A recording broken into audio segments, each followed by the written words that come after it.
Like کریں، subscribe کیجیے، bell icon کو دبائیں تاکہ ہماری ویڈیو سب سے پہلے آپ کے پاس پہنچ سکے۔ پہلی چیز دعا مانگتے وقت اپنے گناہ بھول جایا کرو۔ بھول جاؤ ہم گنہگار ہیں، دعا کرتے وقت بھول جاؤ ہم گنہگار ہیں، کیونکہ جب اپنے گناہ یاد کرتے ہیں تو دعا کرنے کی ہمت نہیں ہوتی، اور جب اس کی رحمت یاد کرتے ہیں تو پھر بڑی بڑی تمنائیں مچلنے لگتی ہے دل میں، اس لیے کہ تو کریم۔ اس لیے یہ کس نے کہا حد سے سوا مانگ رہا ہوں، یہ کس نے کہا حد سے سوا مانگ رہا ہوں، جیسا ہے گنی ویسی عطا مانگ رہا ہوں، جیسا ہے گنی ویسی۔ اور دیکھو اس کے یہاں مانگنے میں چھوٹی مانگو یا بڑی مانگو اس کو برا نہیں لگتا۔ اللہ کے رسول فرماتے ہیں میرے جوتے کے تسمے ٹوٹتے ہیں تو یہ میں اللہ سے مانگ۔ اب کوئی بڑے مالدار کے گھر شادی کے دن جا کے کوئی کہے ذرا ایک ہڈی دے دے، تو وہ کہے گا میں ہی ملا تھا مذاق اڑانے کے لیے، مجھ سے ہڈی مانگ رہا ہے جبکہ میرے دسترخوان پہ ہزاروں لوگ کھا رہے ہیں۔ تو کہا اچھا ٹھیک ہے پورا کھانا اٹھا کے دے دے، تو کہا اب یہ بھی اس سے بھی بڑی کوئی مذاق تھی، ارے پورا کھانا اٹھا کے تجھے دوں گا تو اوروں کو کیا کھلاؤں گا۔ ایک شخص ایک بادشاہ کے پاس گیا، کہنے لگا ایک چونی دے دو، تو کہا کہ کم سے کم میری حیثیت تو دیکھی ہوتی، میں بادشاہ ہوں تو مجھ سے چونی مانگ رہا ہے۔ کہا اچھا پوری سلطنت دے دو، تو کہا اپنی حیثیت تو دیکھی ہوتی، اپنی ہے، لیکن میرے اللہ کے یہاں یہ نہیں ہے، چونی مانگ یا سلطنت مانگ وہ عطا کرتا، کمی نہیں، گڑ گڑاؤ مانگو۔ دعا کے آداب میں سے ایک ادب یہ ہے کہ دعا کرتے وقت اپنے گناہ بھول جاؤ، اس کے کرم پہ نگاہ رہے، اس کے کرم کو یاد کرو، عنایتوں کو یاد کرو۔ اور دوسری بڑی چیز کہ دل حاضر رہے دعا کرتے۔ یہاں تو حال یہ ہے کہ ربنا آتنا فی الدنیا حسنہ، پوچھو یہ ربنا آتنا کیا ہے؟ کبھی سوچا بھی ربنا آتنا؟ جو دعا مانگو اور دعا میں دل حاضر نہ ہو وہ دعا رد ہے، بلکہ وہ دعا ہے ہی نہیں۔ کم سے کم بندہ جو مانگ رہا ہے وہ تو تجھے پتا ہو کہ تم مانگ کیا رہا ہے۔ یہ رٹو توتے والی دعائیں مقبول نہیں ہیں۔ جب تک دعا کا معنی نہیں سمجھے گا یہ دعا دل سے نکلے گی کیسے؟ دل سے جو بات نکلتی ہے اثر رکھتی ہے، پر نہیں طاقت پرواز مگر رکھتی ہے۔ تو دعا کا تعلق دل سے ہے، وہ دل سے نکلے، معنی ہی پتہ نہیں ہے، دل حاضر ہو، پھر عاجزی ہو، پھر گڑ گڑانا ہو، پھر رونے جیسی صورت ہو، رونا نہیں آتا تو رونے جیسی صورت ہو، اور کامیاب ہے وہ دعا جس میں کم سے کم ایک آنسو نکل جائے۔ منہ بگڑتا ہے اس کی پرواہ نہ کرو، چہرہ کیسا لگتا ہے اس کی پرواہ نہ کرو، ارے لوگوں کو کیا دکھانا ہے، یار دیکھ لے بس اسی میں ہماری کامیابی ہے، میں کیسا لگوں گا۔ تو کیا دعا کرتے وقت آپ نے کوئی شوٹنگ کروانی ہے؟ میں کیسا لگوں گا؟ ارے کیسا بھی لگے گا، قدرت کو پیار آ جائے، صالحین جیسی صورت بنا، آنکھوں میں آنسو لا، عاجزی کر گڑ گڑا، اور پھر دعا میں تکرار بڑی مقبول ہے، یعنی ایک ہی بار کو بار بار ریپیٹ کرو، دے دے دے دے دے دے دے دے دے دے دے دے کا کم سے کم 3 بار تو بول، پھر 5 تک بھی پہنچ، پھر 7 تک بھی پہنچ، اس لیے کہ اور جگہ تکرار کرو تو لوگ کہتے ہیں آگے بول، بور مت کر، لیکن یہاں تکرار کرو تو بڑی پسند آتی ہے، یہاں تکرار پسند آتی ہے، کیونکہ تکرار میں عاجزی بڑھتی جاتی ہے۔ اور پھر دعا میں یہ 2 چیزیں خاص کیا کرو کہ 3 مرتبہ یوں کہا کرو، یا ارحم الراحمین، یا ارحم الراحمین، یا ارحم الراحمین، ارحم الراحمین کو پکارو، کہو یا اے سب سے بڑھ کر رحم کرنے والے، کیونکہ حدیث پاک میں آتا ہے ایک فرشتہ خاص اس کے لیے قدرت نے مقرر کر دیا ہے کہ جو 3 مرتبہ پکارے گا ارحم الراحمین ارحم الراحمین ارحم الراحمین، فرشتہ کہے گا 3 بار رحمان و رحیم کہنے والے اب مانگ، قدرت نے اپنے کرم سے اپنے اوپر واجب کر لیا ہے، جو مانگے گا قدرت تجھے عطا کر دے گا۔ 5 مرتبہ ربنا کہہ لیا کرو، اس لیے کہ حدیث پاک میں آتا ہے جو 5 بار ربنا کہہ کر مانگے اللہ اس کی دعا کو قبول ہی کرتا ہے۔ یہ آداب دعا ہے۔ اور پھر اس کے بعد کوشش یہ کیا کرو کہ جب دعا کرو تو اکیلے میں کرو. یہ خاص ہے. دعا کرو تو تنہائی میں کرو. تنہائی کی دعا کا بڑا اثر ہے. اکیلے میں کرو. اور پھر مجمع عام میں بھی کرو. اکیلے میں کرو, مجمع عام میں بھی کرو. مجمع عام میں اس لیے کرنے کے لیے کہا گیا کہ جہاں 40 مومن جمع ہوتے ہیں ان میں ایک اللہ کا ولی ضرور ہوتا ہے, تو ولی کی موجودگی میں کرو. بھئی مزار پہ کیوں جاتے ہیں؟ ان رحمت اللہ قریب من المحسنین, اللہ کی رحمت ولیوں کے قریب ہے, محسنوں کے قریب ہے. تو اندر چلا گیا تو وہاں جا کے دعا کرتے ہو کہ ان کی برکت سے دعا قبول ہوگی. تو اوپر بیٹھا ہے تو وہاں بھی کرنا. اور پھر میں کہوں آپ کہیں تو کام نہیں بنتا. سید الانبیاء کہیں جس کے در سے ولایت بٹتی ہے, وہ کہتے ہیں جہاں 40 مومن جمع ہوں وہاں ایک ولی ضرور ہوتا ہے. اب یہاں تو 40 سے زیادہ ہے, 2-4 تو ہوں گے, لیکن بڑی بات یہ ہے کہ وہ کہتا ہے اولیائی تحت قبائی, میرے ولی میری قبا کے نیچے چھپے ہوئے ہیں, ان کو میرے سوا کوئی نہیں جانتا, یا وہی جانتا ہے جو دوسرے چھپے ہوئے ہیں. تو ولی کو پہچاننا آسان نہیں ہے. اچھا, اب یہ سوچتے ہوں گے کہ یار چھوٹے سے مجمع میں تو پہچان ہی لیں گے, کیسے پہچانیں گے؟ یہی تو بڑا مسئلہ ہے کہ جن کو آپ سمجھتے ہیں وہ ہوتے نہیں ہیں, اور جن کو نہیں سمجھتے وہ ہوتے ہیں. حدیث پاک میں آتا ہے اللہ کے ولیوں کی شان یہ ہے, بکھرے ہوئے بال ہے, پھٹے پرانے کپڑے ہیں, حالت یہ ہے کہ محفل میں آئے تو بھگائے جائیں, بیمار پڑ جائے تو کوئی عیادت کرنے والا نہ رہے, مر جائے تو کوئی جنازے میں شرکت کرنے والا نہ رہے. اور پھر شان یہ ہے کہ کسی بات پہ قسم اٹھا لیں تو قدرت ان کی قسم کو پورا فرما دیتی. اب یہ حدیث سنی تو ہر آگل پاگل کو پکڑ کر بیٹھ گئے کہ یہی ولی ہے. اور پھر کہنے لگے یار جو اچھے لباس میں وہ ولی تو ہو نہیں سکتے. اگر اچھے لباس پہننے والا ولی نہیں ہو سکتا تو شیخ عبد القادر جیلانی میرے مرشد غوث پاک کے بارے میں آپ کا کیا خیال ہے کہ وہاں تو ہر دن نیا لباس ہے.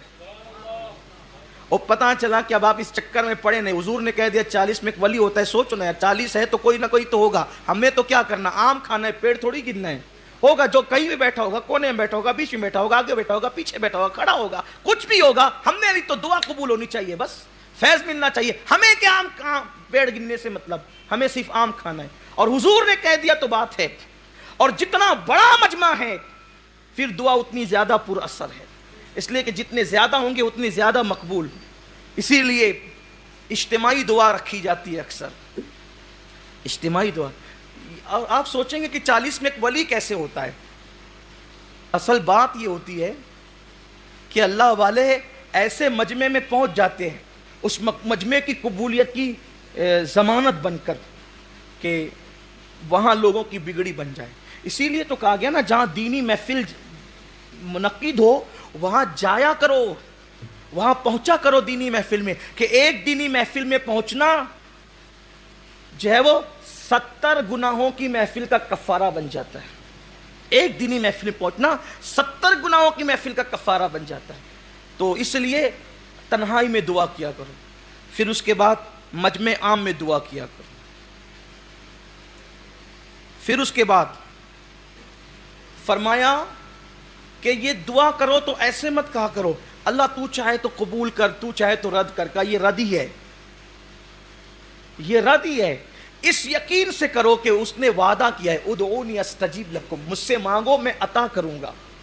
تو اس نے وعدہ کیا ان اللہ لا یخلف المیعاد, وہ اپنے وعدے کے خلاف نہیں کرتا. تو اس یقین سے کرو کہ اللہ تو نے وعدہ کیا ہے, میرے مانگنے کی ہوشیاری نہیں ہے, میری دیر ہوشیاری نہیں ہے, میرا کوئی معاملہ نہیں ہے. تو نے وعدہ کیا تو تو اپنے کرم سے قبول کرے گا, اور وہ قبول ہی کرے گا.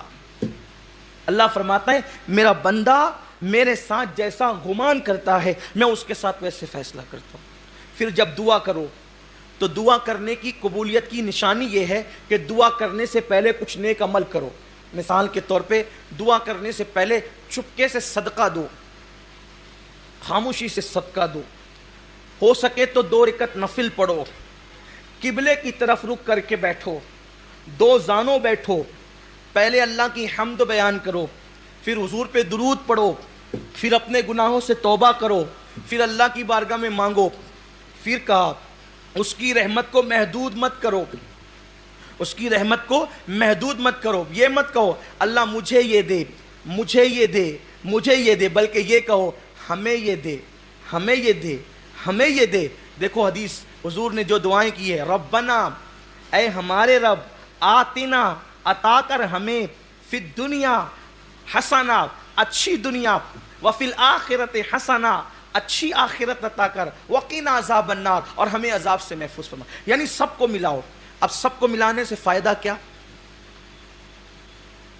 میں دعا کر رہا تھا مجھے دے, نعمت کا مستحق نہ تھا, لیکن کہا ہمیں دے, پوری امت کو ملایا تو پوری امت میں کوئی تو مستحق تھا, تو میں مستحق نہ تھا, وہ مستحق تھا. میں اپنے لیے مانگ رہا تھا, ممکن ہے مستحق نہ تھا, نہ ملتا, لیکن اب وہ پوری امت کو ملایا تو امت میں کوئی نہ کوئی تو مستحق ہوگا. اب وہ مستحق کو ملے گا تو میں تھوڑی محروم رہوں گا, کیونکہ میں نے سب کے لیے مانگا ہے, تو اس کے صدقے میں میری بھی بگڑی بن جائے گی. اس لیے سب کو شامل کیا کرو. اور پھر اللہ نے حضرت موسیٰ کلیم سے کہا, اے موسیٰ, میرے موسیٰ, ایسی زبان سے دعا کر جس سے تو نے گناہ نہ کیا ہو.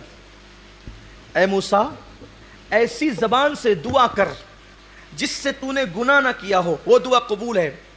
اللہ کے کلیم نے عرض کی, مولا ایسی زبان کہاں سے لاؤں؟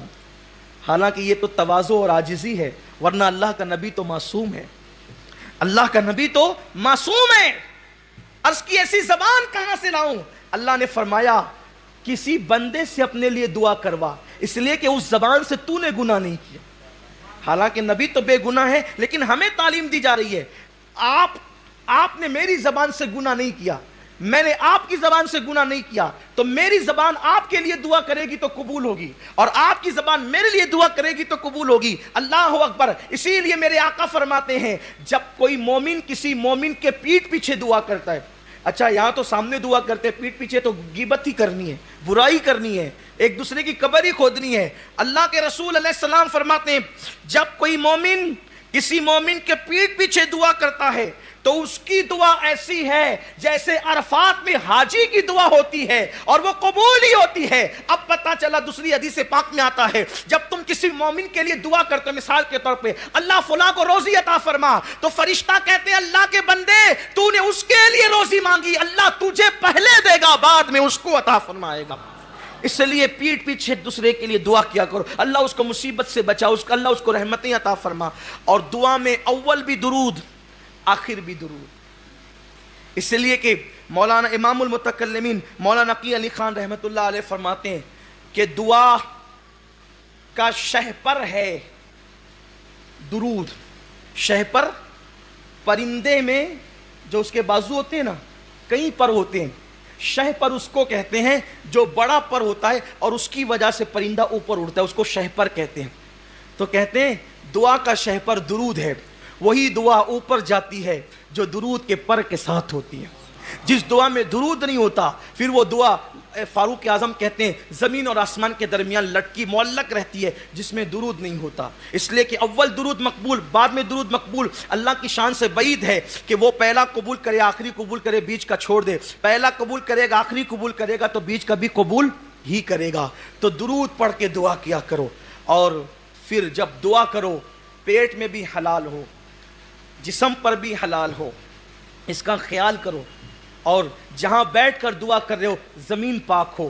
اللہ والوں کے آستانے کے قریب بھی دعائیں قبول ہوتی ہے, اللہ والوں کے آستانے کے قریب بھی دعائیں قبول ہوتی ہیں. کچھ ایسے موقع ہیں کہ ایسی گھڑیوں میں دعا رد نہیں ہوتی. شب جمعہ میں دعا رد نہیں ہوتی, جمعہ کی شب میں دعا رد نہیں ہوتی, جمعہ کے دن بھی دعا رد نہیں ہوتی. اور جمعہ کے دن دو ٹائم ایسے ہیں جو دعا کے لیے بڑے اکسیر ہے, بہت مؤثر ہے. دو ٹائم, ایک وہ جب امام خطبہ دینے کے لیے منبر پہ جا رہا ہوتا ہے, اس وقت دعا فوراً قبول ہوتی ہے. اور دوسرا جو جمعہ کی آخری گھڑی آتی ہے, جمعہ کی جو لاسٹ گھڑی آتی ہے, اختتامی گھڑی, یعنی غروب آفتاب کے وقت, مغرب سے کچھ پہلے غروب آفتاب کے وقت, وہ دعا کے لیے بہت مؤثر وقت ہے, بہت قبول ہوتی ہے دعا. پھر اذان کے بعد سے لے کے پانچوں وقت, اذان کے بعد سے لے کر جماعت کھڑی ہونے تک